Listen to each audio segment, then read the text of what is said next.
저는 오늘 바쁨과 분주함이라는 주제로 함께 말씀을 전하고자 합니다.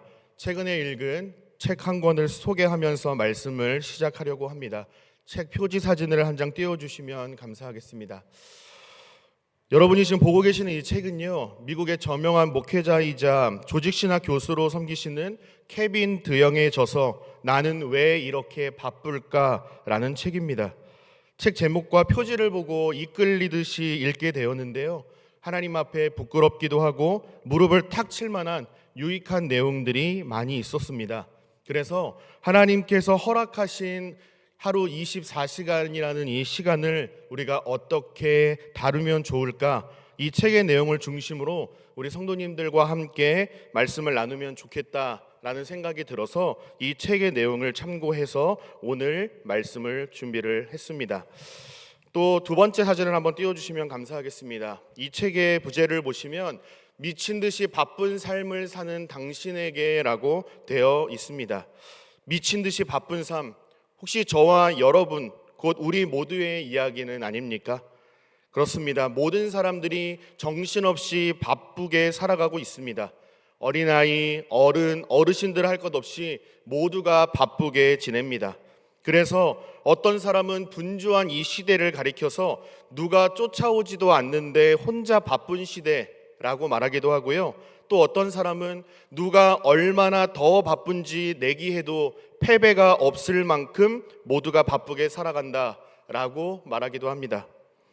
그럼에도 불구하고 세상은 더 많은 일을 해내기 위하여서 더 열심히, 더 부지런히, 더 많은 시간을 일하라고 말합니다.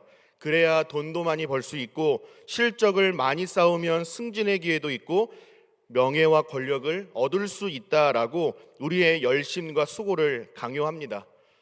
이처럼 바쁨을 종용하는 이 시대를 향해 케빈 드영은 지나치게 바쁘게 사는 것은 내면에 더 심각한 문제가 있다는 것을 드러내는 신호일 수 있다라고 말하면서 분주함과 조급함의 심각성을 크게 세 가지로 정리하여 말하는데요, 하나씩 살펴보도록 하겠습니다. 첫 번째는요, 분주함이 주는 내면의 문제, 첫 번째는요, 우리의 기쁨을 망친다라고 말합니다. 기쁨은요, 그리스도인의 삶의 증표입니다. 그리스도인들은 언제 어디서나 기쁨을 놓치지 않고 힘써야 하고요, 항상 기뻐하는 삶을 살아야 한다라고 성경은 말씀합니다. 항상 기뻐하라라고 말씀하지 않습니까? 19세기 말 20세기 초 미국의 가장 영향력 있는 복음 전도자로 평가되었던 빌리 선데이 목사님은요, 지금 당신에게 기쁨이 없다면 당신의 신앙 어딘가에 구멍이 난 것입니다. 신앙에서 기쁨을 잃어버렸다면 중대한 결함입니다 라고 기쁨을 매우 강조했습니다. 신앙생활의 기쁨을 회복하기 위해서는요, 여러분의 하루 일정, 하루 시간표를 점검해 볼 필요가 있다는 말로 우리는 이해할 수가 있습니다. 이와 관련된 흥미로운 연구 결과도 있습니다. 출퇴근을 하는 노동자들이 전투기 조종사나 시위 진입 때보다도 더 많은 스트레스를 받는다라는 연구 결과가 실제로 있다고 합니다. 삶이 정신없이 바쁠 때 우리는 불안과 분노, 조급함과 짜증에 더 쉽게 노출이 된다라고 합니다. 그렇기 때문에 아무리 바쁘더라도 기쁨을 유지하기 위하여 우리의 생각과 마음을 잘 지켜야 한다라고 말합니다. 분주함이 주는 내면의 문제 두 번째는요, 분주함은 우리의 마음을 빼앗는다라고 말합니다. 분주함은 우리의 마음을 빼앗는다라고 말합니다. 종교개혁자 존 칼빈은 인간의 마음은 가시덤불이 우거진 숲과 같다라고 말했습니다. 여러분, 수련회나 단기 선교, 부흥 사경회, 특별 새벽 기도회 같은 것들이 우리의 영적 성장에 도움이 된다라는 사실을 여러분 알고 계십니까? 어떤 유익이 있을까요? 먼저는 교회 행사에 참여하기 위하여서 다른 일정을 비우게 된다는 것이 유익이라 이렇게 말합니다. 또 일상에서의 도피가 우리에게 많은 유익을 준다라고 말하기도 합니다. 정신없이 살던 일상을 잠시 내려놓고 생각하고 기도하고 고민하고 예배할 수 있는 시간을 갖게 되기 때문이라고 말합니다. 저는 고등학교 2학년 때 수련회에서 인격적으로 예수님을 만났습니다. 그래서 수련회를 매우 중요시 여기는 사람 중에 한 사람입니다. 수련회 때 예수님을 만나고 평생을 예수님을 높이는 목회자의 인생을 살아가겠노라 결단하고 주님의 인도하심을 따라서 여러 훈련 과정을 거쳐서 지금 이 자리에서 하나님의 말씀을 대언하는 목회자의 삶을 살아가고 있습니다. 만약에 제가 고등학교 2학년 때 수련회를 가지 않았거나 혹 피치 못할 어떤 사정이 생겨서 수련회를 가지 못했다면 저는 과연 어떻게 됐을까 한번 생각해 보았습니다. 하나님의 분명한 뜻과 계획이 있으시다면 다른 기회에 다른 시간 다른 장소에서 저를 주의 종으로 부르셨을 것이라는 확신이 있습니다. 그러나 그 시기를 놓쳤다면 지금 이 자리에 없을 수 있겠다 하는 생각이 들기도 합니다. 여기까지의 내용을 적용을 해보면요, 만약 여러분 스스로가 수련회나 집중적으로 은혜 받는 자리를 피하거나 특별한 이유 없이 자녀들의 수련회 참석을 반대한다면 정신없이 살던 일상을 잠시 떠나는 일과 예수님 안에서 나의 정체성에 대하여 생각하고 기도하고 고민하고 예배할 기회를 빼앗는 매우 폭력적인 행동을 가하고 있다는 사실을 여러분 꼭 기억하시기를 바랍니다. 그 시간에 친구를 만나고 어떤 숙제나 과제를 하고 개인적으로 해야 할 일들 때문에 개인 예배와 가정 예배를 자주 건너뛰고 있는 것 또한 스스로 하나님을 만날 기회를 가로막는 것이라는 사실 또한 기억하시기를 바랍니다. 하나님께서 싫어하시는 행동이라는 사실 꼭 기억하시기를 바랍니다. 마귀는 계속 우리에게 분주함과 조급함 그리고 우선순위를 자꾸 혼란스럽게 합니다. 자꾸 뒤집어 놓는 겁니다. 더 중요한데 덜 중요하게 여기게 되고 덜 중요한 것을 더 중요하게 더 시급하게 처리해야 할 문제처럼 우리의 생각을 마비시킨다라는 거죠.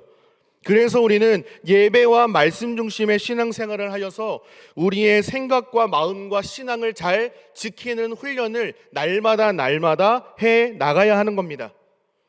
하나님의 말씀과 기도, 예배만이 우리의 영혼과 신앙을 건강하고 견고하게 세워간다는 사실을 기억하시고 이를 힘쓰시는 저와 여러분 되시기를 간절히 소망합니다. 분주함이 주는 내면의 문제 세 번째는요, 분주함은 우리의 영혼의 부패를 알아채지 못하게 한다라고 말합니다. 우리의 영혼의 부패를 알아채지 못하게 한다, 이렇게 말합니다. 지나치게 빠른 속도로 급하게 살아가게 되면요, 신체적으로나 영적으로나 병들 수 있다라고 말합니다.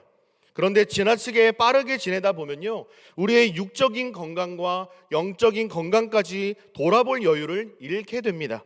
자기 자신을 돌아볼 수 없게 된다라는 거죠.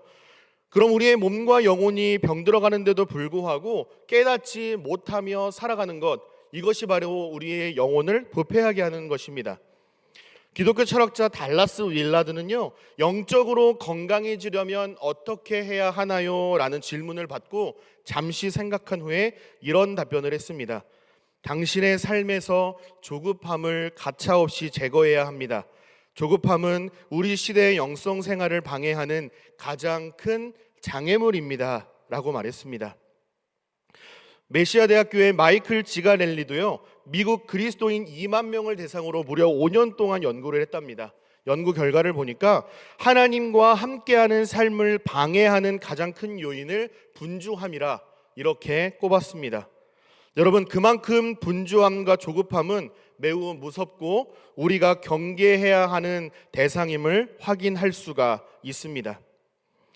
케빈 드영은요, 지친 몸을 이끌고 정신없이 하루하루를 살아내는 삶에 진저리가 나서 이제는 삶의 질서를 회복하고 싶다면 이를 위하여 딱 한 가지만 해보겠다라고 한다면 그가 줄 수 있는 최고의 조언은 하나님의 말씀과 기도에 온 힘을 쏟아라라고 말했습니다. 이러한 영적인 시간은요, 하루 5분으로 시작할 수 있고요, 10분, 15분, 20분, 50분, 1시간으로 시작할 수 있다라고 말합니다. 중요한 것은 지금 당장 주님 앞으로 나아가 하나님의 뜻을 구하는 것이라 조언을 했습니다. 오늘 본문을 보면 마르다와 마리아 자매의 이야기가 나옵니다. 예수님께서 제자들과 한 마을에 들어가셨는데 이 마르다라는 여인이 예수님과 제자들을 자기 집으로 초대를 합니다. 여러분도 잘 아시는 것처럼 누군가에게 식사를 대접한다는 것이 그리 간단한 일이 아닙니다. 손도 많이 가고 고민도 많이 해야 하고 여간 신경 쓰이는 게 아니죠. 예수님 혼자 계신 것도 아니고 제자들도 함께 동행하고 있었기 때문에 더 많은 음식을 준비하느라 마르다는 몸과 마음이 분주했습니다. 그런데 동생 마리아는 지금 무엇을 하고 있습니까? 예수님의 발 앞에 앉아서 말씀을 듣고 있는 게 아니겠습니까? 마르다는 참고 참다가 더 이상 참지 못하고 예수님께 항의합니다. 그 내용이 40절에 기록이 되어 있는데요, 우리 40절 말씀을 같이 한 목소리로 읽어보도록 하겠습니다. 마르다는 준비하는 일이 많아 마음이 분주한지라 예수께 나아가 이르되 주여 내 동생이 나 혼자 일하게 두는 것을 생각하지 아니하시나이까 그를 명하사 나를 도와주라 하소서. 아멘. 마르다는 지금 마음이 참 어렵습니다. 준비하는 일이 많아 마음이 분주했다라고 말합니다.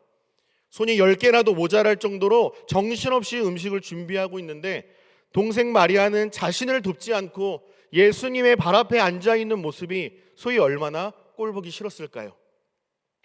예수님을 향한 원망의 마음도 분명하게 보입니다. 나는 지금 죽어라고 일하고 있는데 마리아는 예수님 앞에 앉아서 꼼짝도 안 하고 있고, 예수님은 왜 나를 도와주라고 말씀하시지 않는 거예요 도대체? 나 지금 엄청 바쁜 거 안 보이시나? 예수님을 향한 서운한 마음도 들었던 것 같습니다.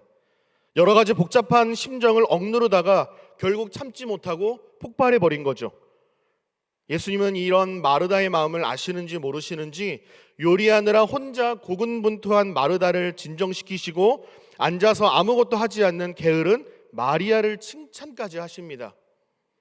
여러분, 뭔가 순서가 뒤죽박죽된 것 같지 않으십니까? 마르다를 칭찬하시고 마리아를 책망하셔야 맞는 것 아닙니까? 우리의 기준으로 따르면 그렇지 않습니까?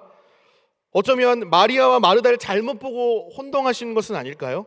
예수님은 도대체 왜 지금 이 상황에서 마르다가 아니라 마리아를 칭찬하셨던 걸까요? 4절 상반절을 다시 한번 보시면 마르다는 준비하는 일이 많아 마음이 분주했다라고 기록하고 있습니다. 마르다는 손님 대접하느라 바빴습니다. 해야 할 일도 많았지만 마음이 더 바빴습니다. 여러 가지 일이 겹쳐서 마음이 바쁘면 염려하고 근심하게 되어 있습니다.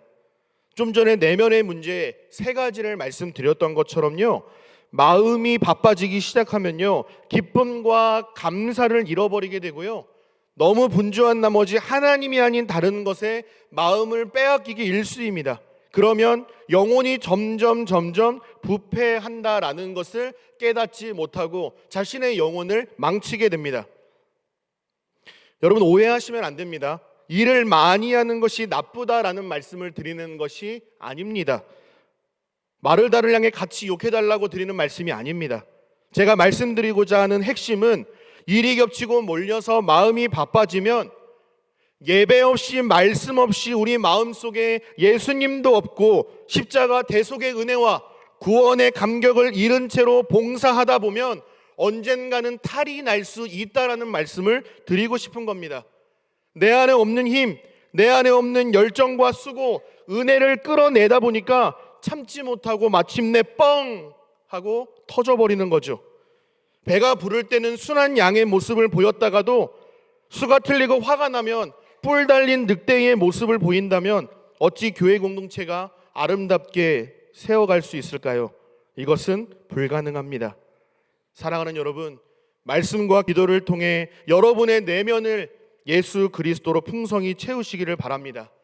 그렇게 해야 어떤 공동체든지 잡음과 탈이 나지 않습니다. 마르다는 많은 중요한 일을 하고 있었지만 정작 가장 중요한 일을 하지 않고 있었습니다.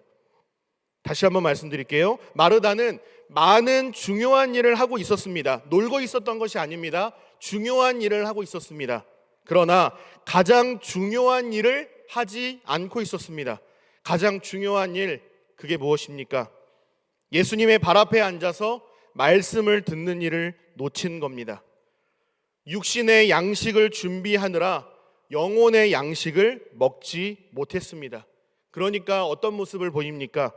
영적인 배고픔과 영적 영양 실조 증상을 보이고 있는 겁니다. 불평하죠? 감사를 잃죠? 마리아 쟤 좀 혼내주세요.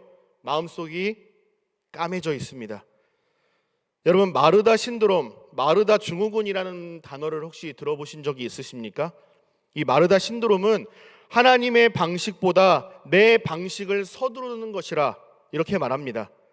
핵심적이며 1차적인 문제는 등한시하면서 부수적이고 2차적인 것을 더 중요하고 시급하게 생각하는 영적 질병을 마르다 신드롬, 마르다 증후군이라 이렇게 말한다라고 합니다.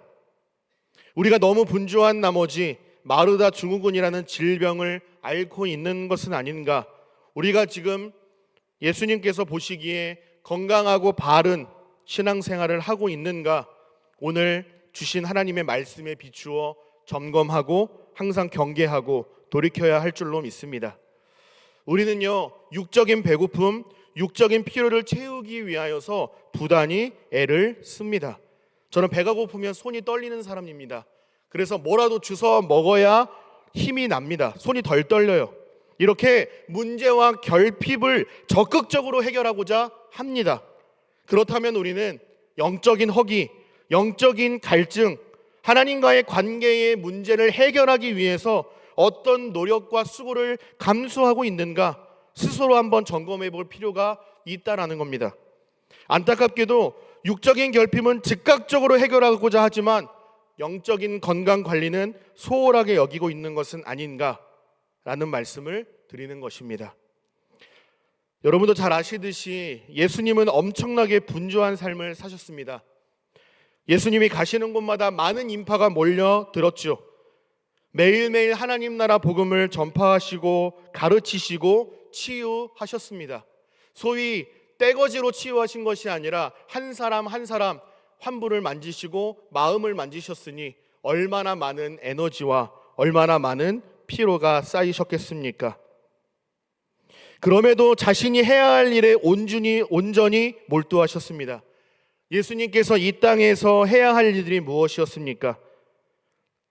하나님께 마음을 쏟아내고 또 하나님의 음성을 듣는 것이었습니다. 하나님과의 친밀한 교제의 시간을 무척 중요하게 여기셨습니다. 여러분, 예수님은 전능하신 하나님이시지 않습니까? 모든 것을 다 하실 수 있는 능력의 주님이시지 않습니까? 그런데도 불구하고 연약함의 상징이라 말할 수 있는 기도를 간절히 하신 이유가 무엇이겠습니까? 진정한 신앙생활은 하나님과의 동행이며 하나님과의 가장 친밀한 연합은 오로지 기도를 통해서만 얻을 수 있다는 것을 아셨다라는 것입니다. 기도를 통하여서 지금 내가 이 땅에 와 있는 이유가 무엇인지, 목적이 무엇인지, 그러므로 내가 무엇을 가장 시급하고 긴급하고 중요한 일로 해야 하는지를 항상 하나님께 물었던 겁니다. 묻지 않으면 내가 지금 여기서 뭐 하고 있지? 이 우선순위가 계속 틀어질 수 있기 때문에 하나님 이렇게 하는 게 맞아요? 맞아요? 못하겠어요. 힘주세요. 할게요. 그렇게 하나님과의 친밀한 연합, 관계를 맺어갔던 것이 예수님의 생존 방식이었습니다. 사역의 방식이었습니다. 예수님께서는 요한복음 15장 4절 5절에서 이런 말씀을 하셨습니다. 매우 중요한 말씀을 하셨는데요, 우리 같이 요한복음 15장 4절 5절 말씀을 같이 한 목소리로 읽도록 하겠습니다. 내 안에 거하라, 나도 너희 안에 거하리라. 가지가 포도나무에 붙어있지 아니하면 스스로 열매를 맺을 수 없음같이 너희도 내 안에 있지 아니하면 그러하리라. 나는 포도나무요 너희는 가지라. 그가 내 안에 내가 그 안에 거하면 사람이 열매를 많이 맺나니 나를 떠나서는 아무것도 할 수 없음이라. 아멘. 이걸 반대로 돌려서 보면요, 예수님께 붙어 있으면요 우리가 무슨 일이든 할 수 있다라는 긍정의 말씀으로 바뀝니다. 예수님께서 마르다에게 말씀하신 핵심은 바로 이겁니다. 마르다야, 네가 나 때문에 많은 일을 하느라 얼마나 염려하고 걱정하고 있는지 나도 잘 알고 있단다. 나를 위하여, 이 제자들을 위하여 기꺼이 감당해 준 너의 수고에 참 고맙게 생각한다. 그런데 많은 일보다 더 중요한 한 가지의 일이 있단다. 그것은 바로 마리아처럼 내 발 앞에 앉아서 배우고 예배하는 것이란다 라고 말씀하시는 겁니다. 40절 상반절을 다시 한번 보시면요, 마르다는 준비하는 일이 많아서 마음이 분주했다라고 말합니다. 이어서 41절을 보면요, 마르다가 많은 일로 몸과 마음이 분주했기 때문에 염려하고 근심했다라고 말하고 있습니다. 반대로 마리아는 어떻습니까? 39절 말씀을 보시면요, 그에게 마리아라는 동생이 있어 주의 발치에 앉아 그의 말씀을 들었다라고 말씀하고요, 이어지는 예수님의 평가는요, 42절 하반절에 마리아는 이 좋은 편을 택하였다라고 말씀을 합니다. 정리해보면 마르다는 예수님을 위하여 좋은 것을 선택했지만 마리아는 가장 좋은 것을 선택했다라고 칭찬하시는 겁니다. 케빈 드영은요, 우선순위는 말로 설명할 수 있는 것이 아니라 내가 하는 일이 말해준다, 뭘 하고 있는지를 보면 그것이 진짜 우선순위라는 것을 알 수 있다라고 말했습니다. 사랑하는 여러분, 솔직하게 한번 답변해 보시기를 바랍니다. 스스로 마음속으로 한번 답변해 보시기를 바랍니다. 여러분의 삶 가운데 우선순위 최상단에 올려져 있는 일은 무엇입니까? 여러분이 가장 중요하게 생각하는 그 일은 과연 무엇입니까? 혹시 잠자기 전에 휴대폰을 만지는 일이라거나 잠에서 깨자마자 휴대폰을 만지는 일은 아닙니까? 이런 상상을 한번 해보면 어떨까요? 블랙박스처럼요, 누군가가 여러분의 삶을 일주일 동안 하루 종일 촬영한다고 한번 생각해 보시기를 바랍니다. 촬영을 다 마치고 촬영본을 감독이나 편집자에게 보여주면서 이 영상에 나오는 이 사람이 무엇을 최고로 가치 있게 여기며 살아가는지 한번 답변해 보십시오 라고 질문한다면 그들은 어떻게 대답하시겠습니까? 한 걸음 더 나아가서 영상 속에 보이는 저들이 교회가 아니라 세상 속에서도 예수 믿는 크리스천처럼 살아가고 있다라는 것에 동의하십니까? 라고 질문한다면 그들은 우리의 일주일의 삶을 보고 망설임 없이 예, 그렇습니다, 제가 봐도 누가 봐도 저 사람은 신실한 크리스천처럼 보입니다 라는 답변을 들을 수 있겠습니까? 안타깝게도 오늘날 스마트폰이나 TV, 넷플릭스, 유튜브 같은 것에 마음을 빼앗겨서 성경 한 줄도 읽지 못하는 그리스도인들이 늘어가고 있다고 합니다. 항상 손에 휴대폰을 쥐고 손가락을 계속 움직이지만 좀처럼 생각하지 않고 고민하지 않고 사고하지 않는 시대라고 말하기도 합니다. 여러분은 어떻습니까? 수시로 SNS에 접속하여서 좋아요와 댓글을 확인하고 하루 종일 뉴스나 드라마, 영화 시청하느라 많은 시간을 허비하고 있지는 않습니까? 이런 것 하느라 정작 해야 할 일을 늦게 처리하거나 해결하지 못하신 적은 없으십니까? 사랑하는 제2가족 여러분, 누구나 바쁜 삶을 살아갑니다. 모두가 동의하는 바입니다. 그런데 바쁨에도 종류가 있습니다. 여러분의 삶은 바쁘고 분주하기만 합니까? 아니면 정신없이 바쁜 중에도 주기적으로 정기적으로 하나님을 만나는 시간과 장소가 있으십니까? 여러분, 어떻게 해서든 하나님을 만나셔야 합니다. 하나님의 얼굴을 보고 하나님의 음성을 듣는 시간이 반드시 필요합니다. 예수님도 그러하셨지 않습니까? 그 시간이 곧 우리를 살리고 풍성케 하는 시간이기 때문에 강조하여 말씀드리는 겁니다. 케빈 더영은 매일 그리스도와 함께하는 시간을 우선순위로 삼는 것만큼 그리스도에 대한 우리의 헌신을 잘 보여주는 일은 없다라고 말했습니다. 또 하이럼 스미스라는 분의 저서 성공하는 시간 관리와 인생 관리를 위한 10가지 자연 법칙이라는 책에 보면 흥미로운 이야기가 나옵니다. 너무 바빠서 시간이 없다라는 말 듣고 해보셨죠? 아, 정말 너무 바빠서, 정신없이 바빠서 내가 참 시간이 없어 라는 말 많이 하고 들으시죠? 이 말에 일침을 가하는 내용이 이 책에 나옵니다.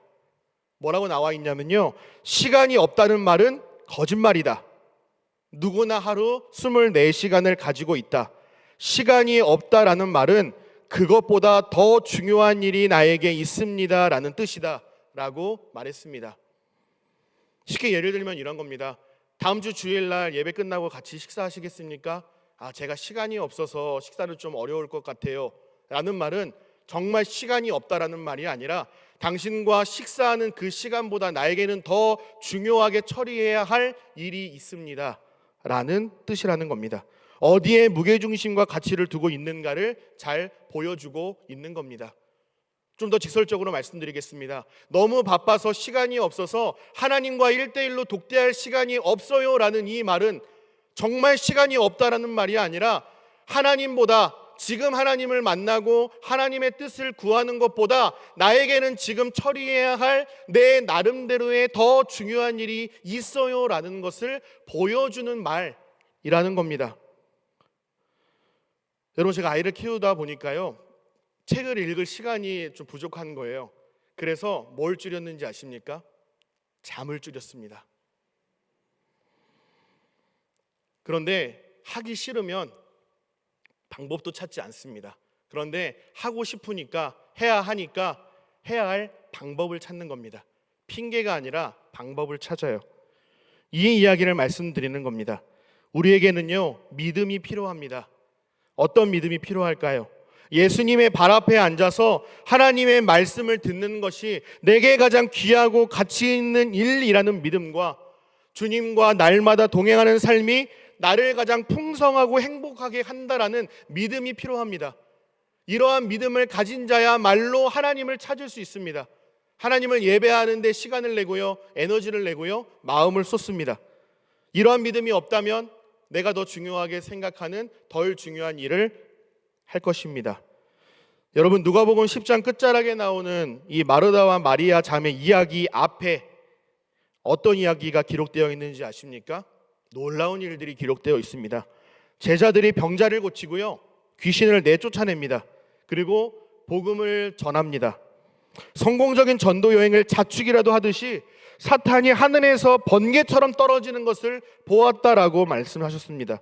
그리고 그 다음에 나오는 이야기가 사마리아인의 비유입니다. 나그네를 불쌍히 여기고 이웃을 사랑하며 이웃을 돌보는 일에 자신의 수고와 헌신과 비용을 감수했습니다. 여러분, 누가는 왜 모든 이야기들 다음에 마르다와 마리아 이야기를 기록해 두었을까요? 우연이 아닙니다. 의도가 다 있습니다. 하나님은요, 누가복음 10장에서 우리가 한 가지 사실을 깨닫기를 바라셨습니다. 그것은 무엇이냐면 병자를 고치고 귀신을 쫓아내고 복음을 전하고 이웃을 돌보고 사랑하더라도 예수님의 발 앞에 앉아 주의 말씀을 듣지 않는다면 정말 중요한 것을 놓치는 것이다.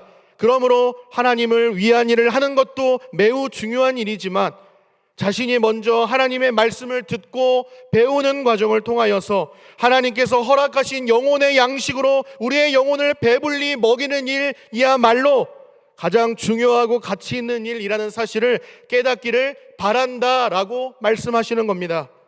사랑하는 여러분, 세상은 더 많은 일을 해서 더 높은 곳에 오르라고 말합니다. 그러면 더 안정적인 삶, 더 풍요로운 삶을 살 수 있다라고 말합니다. 어떻게든 돈 많이 벌어 성공하라라고 말합니다. 하지만 예수님께서 우리에게 바라시는 일은 무엇입니까? 많은 일을 하여 마음이 분주하고 근심하고 염려하는 어리석은 인생이 아니라 예수님의 발치에 앉아서 하나님의 말씀을 듣는 일이 최고 가치요 우선순위로 삼아서 주님과 동행하는 삶을 살 것을 우리에게 요구하신다라는 것입니다. 사랑하는 여러분, 교회 안에는요, 마르다 같은 사람도 필요하고요, 마리아 같은 사람도 필요합니다. 하나님 나라와 주님의 몸된 교회를 함께 세워갈 마르다와 마리아 같은 헌신자들이 우리 제2교회에도 많이 세워져야 하는 줄로 믿습니다. 또한 하나님께서 세워주시기를 간절히 바라고 또 그렇게 하실 줄로 믿습니다. 사랑하는 제2가족 여러분, 우리가 금요일에도 함께 기도했지만 원로 목사님과 담임 목사님을 위하여 기도해 주시기를 바랍니다. 나아가 부교역자들과 당회 장로님들과 직분자들을 위하여, 특별히 임직 투표를 위하여, 임직 후보자를 위하여 기도해 주시기를 바랍니다. 책을 읽다가 엄청난 인사이트를 주었던 책의 내용 일부를 보았습니다. 아마 이 책을 읽어보신 분들도 계실 텐데요, 자전거포 아저씨 라울 따비랭이라는 책입니다. 프랑스 한 작은 마을에 라울 따비랭이라는 사람이 살았습니다. 이 라울 따비랭은 자전거 수리의 최고 장인이었습니다. 못 고치는 자전거가 없는 거예요. 그의 손만 닿았다 하면 자전거는 싹 다 고치고 마는 것이죠. 그런데 아이러니하게도요, 이 라울 따비랭이라는 사람은요, 정작 자전거를 탈 줄 모릅니다. 좀 더 정확하게는요, 노력을 했는데 자전거 위에서 균형을 잡을 줄 몰랐습니다. 어느 누구에게도 털어놓을 수 없었던, 심지어 아내에게조차 말하지 못했던 평생의 비밀이었습니다.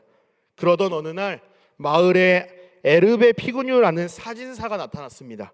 이 사진사가 라울 따비랭에게 자전거 타는 사진을 멋지게 찍어보고 싶다, 한번 사진을 찍어보지 않겠느냐라고 제안을 했습니다.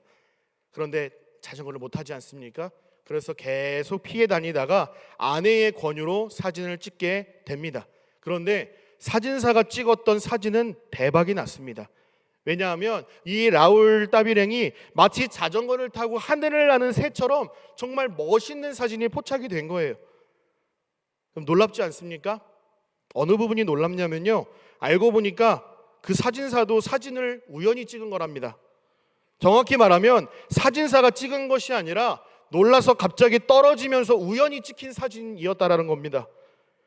그 사진사도 따비랭이 공중에 튀어 올랐을 때 그 순간을 포착할 사진 촬영 기술이 없었다라고 말합니다.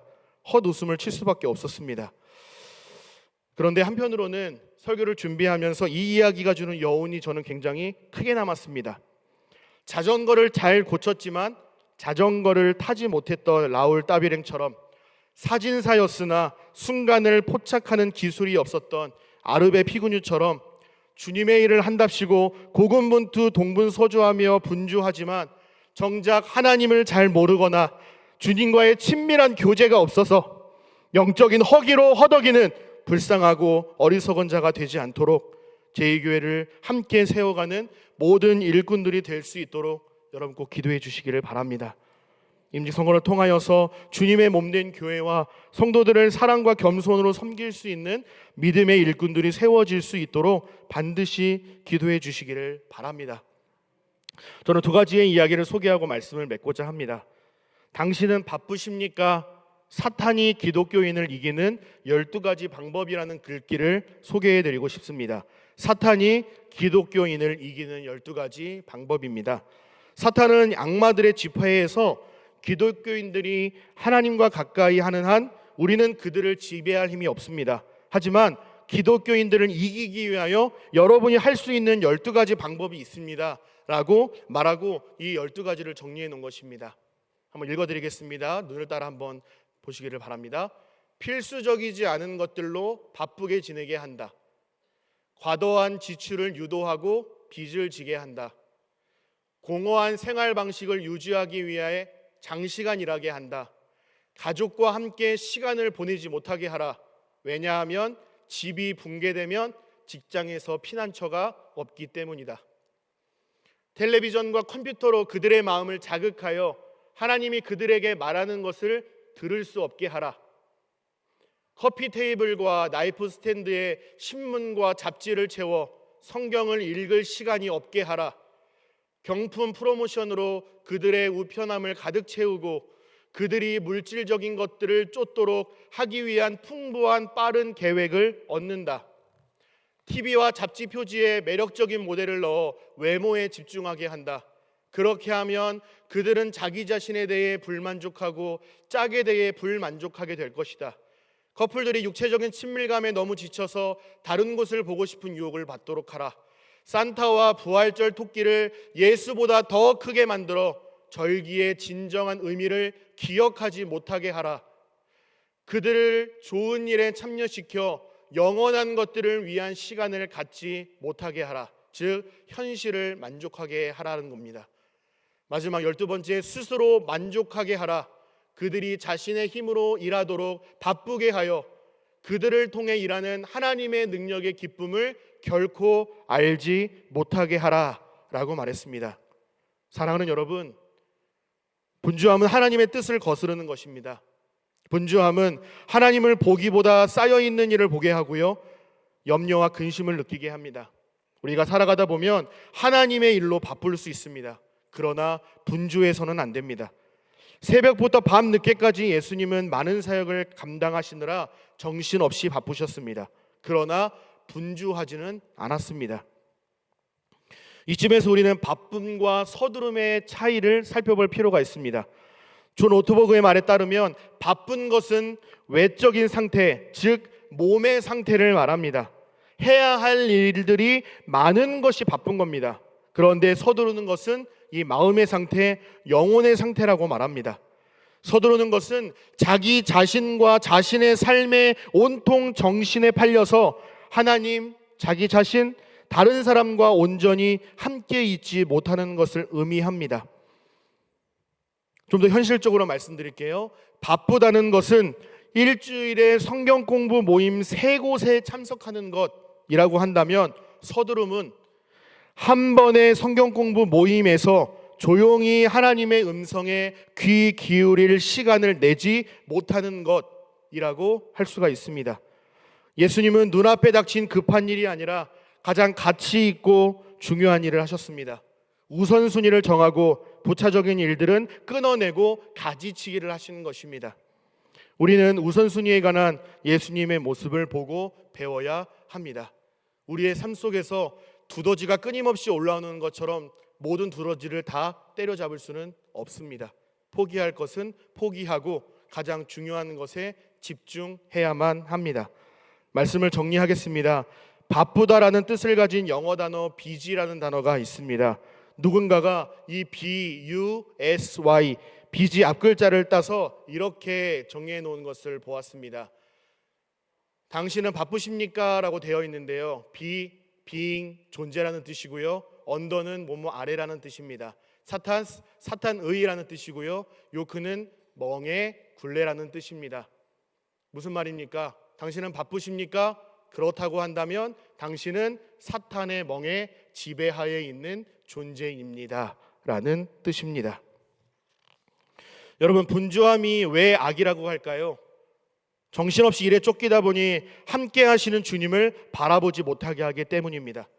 그래서 주님께 통치를 벗어난 사람은 곧 사탄의 멍에, 사탄의 통치 아래 살아가는 자들이라 말하는 겁니다. 분석 심리학자 칼 융도 분주함은 악에 속한 것이 아니라 악 그 자체다라고 말했습니다. 유진 피터슨도 분주함은 자기 세계를 만들어가는 배교 행위다라고 말했습니다. 그리고 예수님은 마태복음 11장 28, 30절에서 이렇게 말씀하셨습니다. 우리 같이 읽어볼까요? 함께 읽습니다. 수고하고 무거운 짐진 자들아 다 내게로 오라. 내가 너희를 쉬게 하리라. 나는 마음이 온유하고 겸손하니 나의 멍에를 메고 내게 배우라. 그리하면 너희 마음이 쉼을 얻으리니 이는 내 멍에는 쉽고 내 짐은 가벼움이라 하시니라. 잠시 띄워주시면 감사하겠습니다.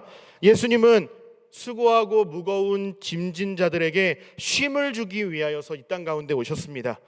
하나님의 백성들로 하여금 사탄의 멍에를 벗어던지고 나의 멍에 곧 예수님의 멍에를 메고 주님을 따르는 제자된 삶을 살아가게 하기 위하여 이 땅 가운데 인간의 몸을 입고 오셨다라는 거죠. 사탄의 통치가 아니라 예수님의 말씀에 순종함으로 말미암아 하나님 나라를 누리게 하기 위하여 이 땅 가운데 오셨다라는 겁니다. 그런데 나의 분주함, 나의 조급함으로 말미암아 하나님과 전혀 상관없는 분주한 삶으로 말미암아 예수님이 나의 주인이 아니라 사탄의 지배 아래로 다시 들어가 버렸다라는 겁니다. 그러니까 하나님의 뜻을 거스르는 자처럼 내가 주인 되어 살아갈 수밖에 없는 거죠. 그러니까 악의 모습이 아니라 악 그 자체인 것입니다. 화면 내려주셔도 좋습니다. 많은 사람들은 분주함의 반대말을 휴식이나 한가롭다, 여유 있다라는 말로 이해하곤 합니다. 하지만 성경은 분주함의 반대말은 친밀함이라고 말씀합니다. 하나님이 빠진 분주함과 조급함을 항상 주의하고 예수님의 발치 앞에 앉아서 주님과의 친밀함을 누리는 것이 먼저다라고 말합니다. 말씀을 마무리하면서 간절히 바라기는 우리 모든 제2 가족들이 마르다와 마리아 반반씩 예쁘게 닮아서 말씀과 기도에 전무하여 내면을 먼저 예수 그리스도로 가득 채우는 열심을 내실 수 있기를 바랍니다. 나아가 우리 모두가 하나님 나라와 주님의 몸된 교회를 함께 세워가는 일에 우리의 수고와 헌신, 재정, 생명까지 기꺼이 내어드릴 수 있는 주님의 참된 제자의 삶을 살아가시기를 예수님의 이름으로 간절히 소망하고 축복합니다. 아멘.